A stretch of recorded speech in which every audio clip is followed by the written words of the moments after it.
Hello langga! Today is another great day. Kaya naman, today ay gagawa po tayo ng masarap na chicken macaroni salad. Pero bago ang lahat, sa mga hindi pa po nakapag-subscribe,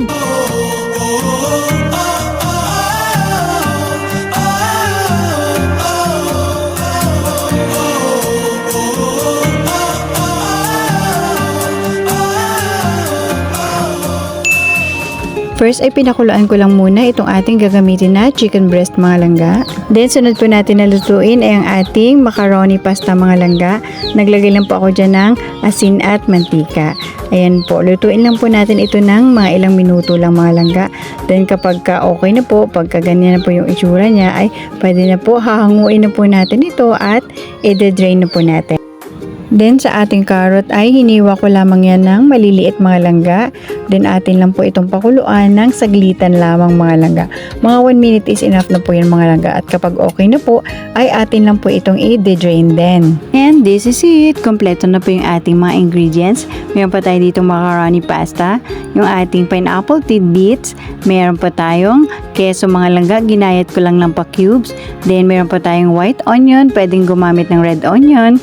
Then meron pa tayong pickle relish, carrot, raisins, and yung ating chicken shredded mga langga. Gagamit din po tayo dito ng mayonnaise, mga 2 sachet lang po ng kondensada, at yung ating Nestle cream. Gagamit din po tayo dito mga langga ng asin at paminta. Then, sa isang malinis na bowl po ay pagsasama-samahin lang natin ito lahat, mga langga. At kapag sinabing salad, naku po, all-time favorite yan talaga mga langga. Mapa chicken macaroni salad man yan, buko salad, vegetable salad, fruit salad, o kahit anong uri man yan ng salad mga langga. Paborito yan ng lahat.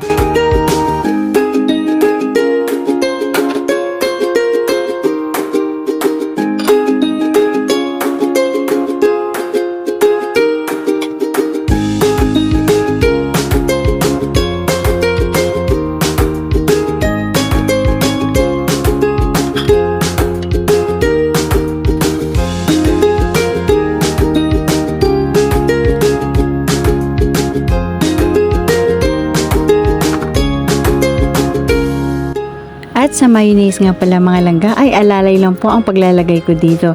Nagdadagdag ako pag sa tingin ko ay kulang po sa aking panlasa.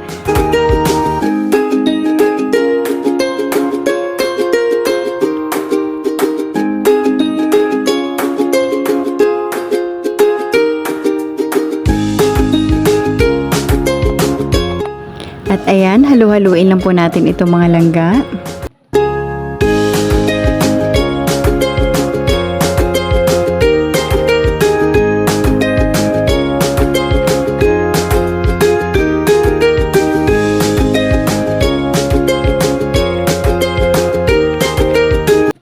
At nag-add nga pala ako ng mayonnaise dyan mga langga.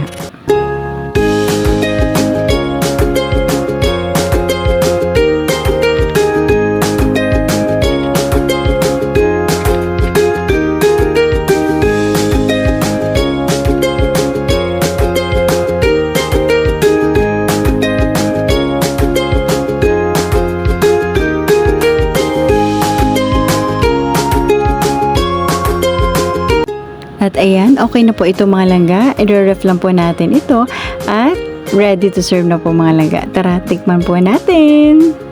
Looks yummy and delicious mga langga. At mega love shoutout nga pala sa aking mga subscribers at mga viewers dyan. Maraming salamat po sa inyong suporta. Hanggang sa muli!